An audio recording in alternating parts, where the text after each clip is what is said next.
C'est parti depuis ce jeudi pour la journée nationale de la courtoisie sur la route à l'initiative de l'ANASER, l'Agence nationale de la sécurité routière. Cette journée est le lieu d'une vaste campagne de lutte contre les mauvais comportements sur la route. En marge des activités, nos reporters ont fait un tour en ville. Les médicaments issus de la pharmacie parterre sont faciles d'accès et surtout vendus à moindre coût à travers nos grandes agglomérations. Malgré les conséquences néfastes sur la santé, les dispositions prises ne semblent pas avoir un impact inconséquent sur le secteur.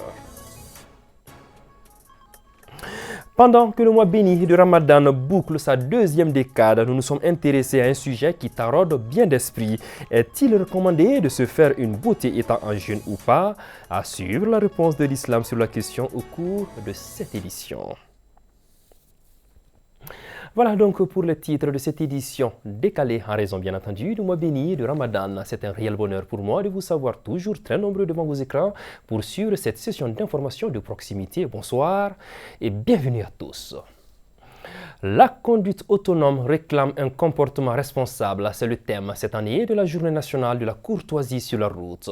À l'initiative de l'ANASER, l'Agence nationale de la sécurité routière, cette journée, officiellement lancée ce jeudi, est le lieu d'une vaste campagne de lutte contre le mauvais comportement sur la route.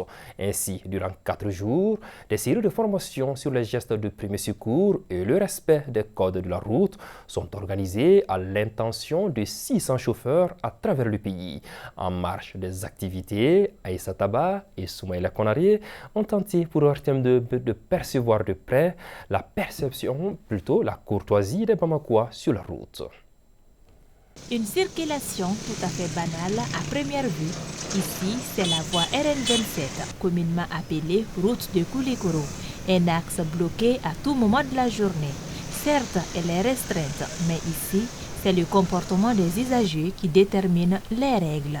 Entre l'incivisme, l'impatience, les disputes et accrochages des fois, la circulation à Bamako est comme un film.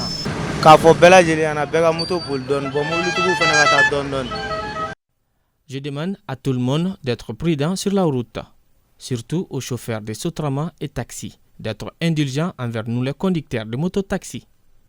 Ils sont la cause de la plupart de nos accidents. Ça leur fait mal s'ils nous voient avec des clients. Ils font tout pour nous déstabiliser. Certains font des klaxons sans raison.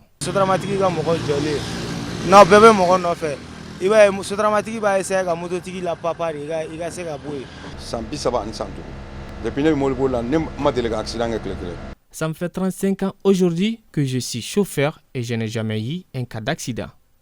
Ceci est dû à mon comportement sur la route. Un chauffeur doit être prudent et tolérant.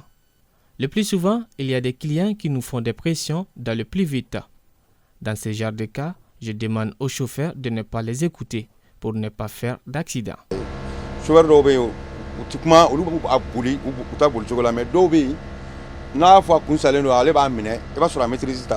Le non-respect du code de la route, la non-courtoisie, les indisciplinés de la circulation laissent toujours derrière eux des victimes. C'est pourquoi l'Agence nationale de la sécurité routière ANASER est à pied d'œuvre pour réduire les accidents. Le concept s'appelle la Journée nationale de la courtoisie sur la route. Souvenez-vous, il y a 2 ans, sur la route de Ségou, 2 cars d'une même compagnie faisaient des courses. Et donc les cars se doublaient. Et malheureusement, ces cars ont rencontré dans le sens inverse un camion-ben qui arrivait. Conséquence, accident, 43 personnes ont perdu la vie et plus de 50 autres blessés ont été recensés à l'hôpital de Ségou. C'était quoi? C'était tout simplement parce que ces gens ont manqué de courtoisie et de tolérance. Donc c'est cette culture que nous sommes en train donc de faire au niveau donc, de l'Agence nationale de la sécurité routière pour consacrer chaque année une période pendant le mois de mars où nous allons dire aux usagers de la route, voilà des comportements que nous pouvons adopter pour réduire les accidents de la circulation routière ou pour faire en sorte qu'il n'y ait même pas d'accidents. Bon, comme vous le savez, quand on dit accident, un accident c'est un événement malheureux, imprévisible et indépendant de la volonté de tout et chacun. Mais à notre niveau, nous faisons tout nous formons nos chauffeurs et puis ensuite, après ces accidents aussi, nous avons doublé encore de vigilance pour sensibiliser et puis encore former encore plus davantage et réduire, c'est-à-dire que la vitesse. Instaurer la culture de la tolérance et de la courtoisie dans la circulation, c'est l'aspiration de l'ANASER à travers ses projets. Cette année, elle entend former près de 600 chauffeurs dans les gestes de premier secours et sur les codes de la route. Et pour ces chauffeurs, nous avons envisagé 3 volets. Le premier volet, c'est la formation sur les règles de la circulation, comme nous venons d'avoir un nouveau code de la route qui date de 2023. Donc nous sommes en train de faire la vulgarisation de ce nouveau code de la route-là. La deuxième chose, c'est que malheureusement, si accident il y a quand même, le temps de secours peut prendre souvent du temps. Donc nous travaillons avec les services de la protection civile pour faire en sorte que les chauffeurs eux-mêmes puissent faire les premiers gestes de premiers secours. L'ANASER invite les uns et les autres à promouvoir la culture de la tolérance et de la courtoisie. Fatokeni, Waraba, Chouliné, ce sont des appellations inédites qui vous parlent sûrement. Il s'agit en effet des médicaments issus de la pharmacie parterre. Faciles d'accès, ils sont vendus un peu partout à travers nos grandes agglomérations. Pourtant, ces produits à molécules scientifiques ont très souvent des conséquences néfastes sur la santé. Mais hélas, les dispositions prises dans le cadre de la lutte contre ces médicaments ne semblent pas avoir un impact conséquent sur le secteur. Aminata Amadoula. Ameni wele ko original Fatogen ni warabay yesu wille daga kona jafra debsono. Il faut comprendre la langue bambara pour saisir les noms d'adoption donnés à ces médicaments issus de la pharmacie dite parterre. Jugés illicites à cause du non-respect des conditions de conservation requises, ces médicaments font aussi l'objet de nombreuses spéculations, surtout au sein du corps médical, qui enregistre de plus en plus de pathologies dues à l'utilisation de ces produits. Tout médicament, par essence, est un poison. C'est l'usage judicieux qui a fait un médicament. Et s'il s'avère que même ce médicament, quand je dis être poison, n'a pas de bonne qualité encore, imaginez quelles sont les conséquences que cela peut avoir sur la santé. Vu que c'est des médicaments dont on ne connaît pas vraiment les composantes, il y a les effets toxiques. Et donc les effets toxiques, il y a aussi les effets du système immunitaire face à ces médicaments. Donc le corps aussi réagit face à certaines molécules que contiennent ces médicaments. Et malheureusement, parfois, ça va à l'insuffisance rénale. Donc le rein qui n'arrive plus à filtrer ou à se débarrasser du médicament, accentuant l'effet toxique. Ça peut aller à l'insuffisance hépatique, donc ça peut détruire aussi les cellules du foie. Ça peut aussi entraîner une destruction des tissus du cœur. Si le coût moins élevé de ces médicaments issus de la pharmacie parterre est l'explication avancée, certains citoyens reconnaissent toutefois les conséquences néfastes que ces médicaments peuvent avoir sur la santé à long terme. La seule chose que je pense de la vente des médicaments issus de la pharmacie parterre est que la pratique doit cesser. Ces médicaments créent souvent d'autres maladies. Il faut que l'on s'en tienne à la pharmacie normale. Quant aux dispositions à prendre dans le cadre de la lutte contre ces médicaments, des efforts ont été fournis par les autorités à travers la mise en place d'une cellule. Malheureusement, cela ne semble pas suffire. Il y a une commission nationale de lutte contre la vente illicite qui a été créée, mais qui n'a jamais fonctionné. On ne sait pas pourquoi. Nous, on se demande pourquoi ça ne fonctionne pas. Et on se demande comment ces médicaments peuvent échapper au cycle normal et se retrouver au marché. Que ça puisse dépasser la douane. Mais à l'intérieur du pays, quand même, je pense qu'il y a des structures qui doivent être agréées pour pouvoir passer, pour les saisir ces médicaments. Mais ces médicaments sont vendus au vu de tout le monde sur nos marchés. C'est qui est déplorable. Donc, si vous posez la question, quelles sont les mesures à prendre, j'ai dit qu'il faut que l'autorité politique s'assume, vraiment décide qu'il doit commencer fléau avec énergie et vigueur. À travers l'entrée de ces médicaments sur le territoire, c'est la porte ouverte à un autre trafic, celui des stupéfiants. Ces derniers font des ravages au sein de la population jeune. Et la lutte contre cet autre fléau passe aussi par le contrôle des médicaments issus de la pharmacie parterre. Selon le dictionnaire, la beauté se définit comme la qualité de ce qui est esthétique à la perception.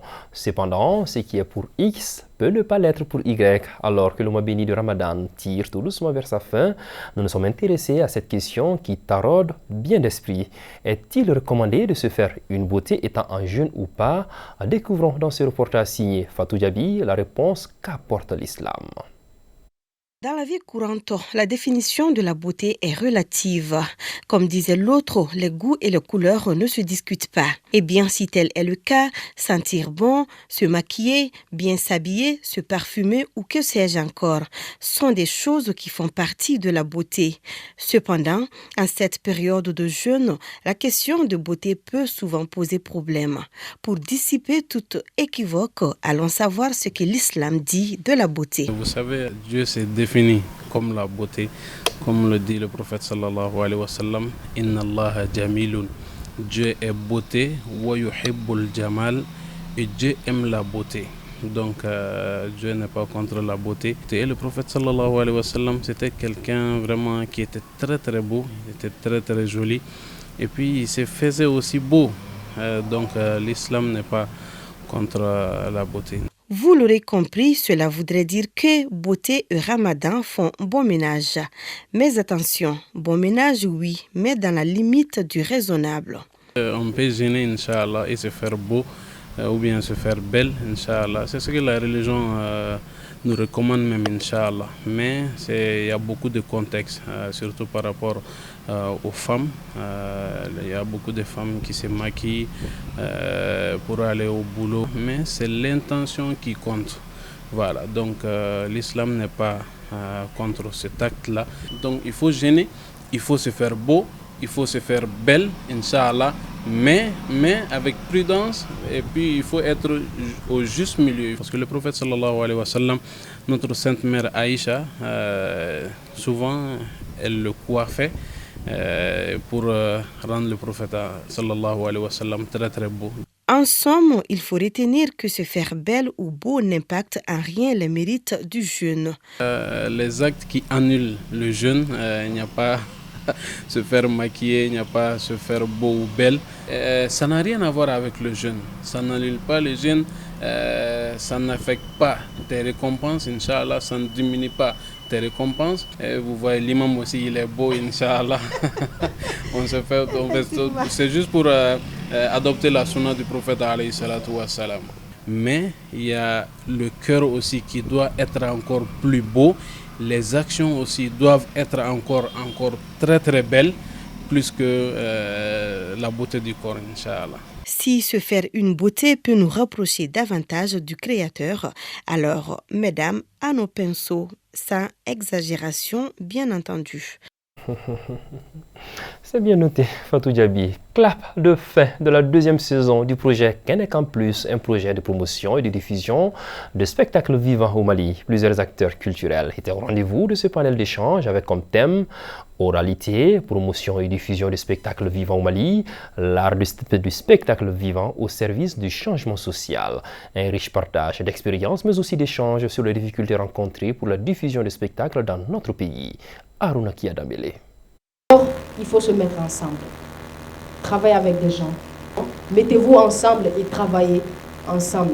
Pour cette deuxième saison du projet Kenek en Plus, qui consiste à faire la promotion et la diffusion de spectacles vivants au Mali, le rendez-vous a bien été respecté par des acteurs culturels. Avec des panélistes, ce fut un partage d'expériences, mais aussi des échanges sur les difficultés rencontrées pour la diffusion des spectacles au Mali. Ce panel de discussion invite quelques jeunes praticiens du métier du spectacle vivant pour partager leur expérience avec nous aussi, mais partager leur expérience aussi pour d'autres qui également peut-être qui seront à mesure de nous regarder ou de découvrir ce qui se passe. Parce que nous sommes jeunes aujourd'hui au Mali, acteurs culturels du spectacle vivant.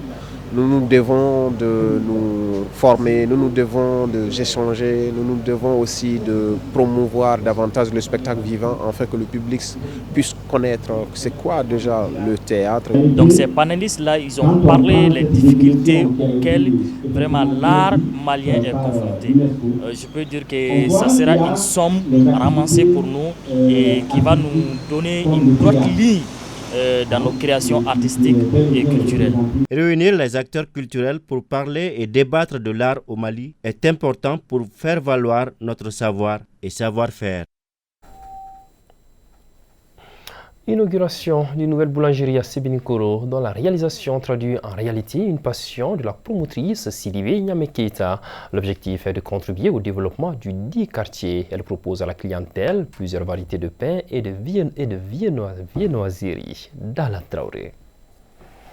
La nouvelle boulangerie qui vient d'être inaugurée est la concrétisation d'un rêve d'enfance de la promotrice Sidibé Niamé Keïta. La boulangerie elle est composée de 3 voire 4 parties. La partie boulangerie qui consiste à faire des pains, des différents pains spéciaux, les pains ordinaires, les baguettes. Et on a aussi la pâtisserie française. La cérémonie d'inauguration a été l'occasion de faire déguster par les invités les différents mets qu'on y trouve. Il s'agit du pain, de la viennoiserie et bien d'autres mets.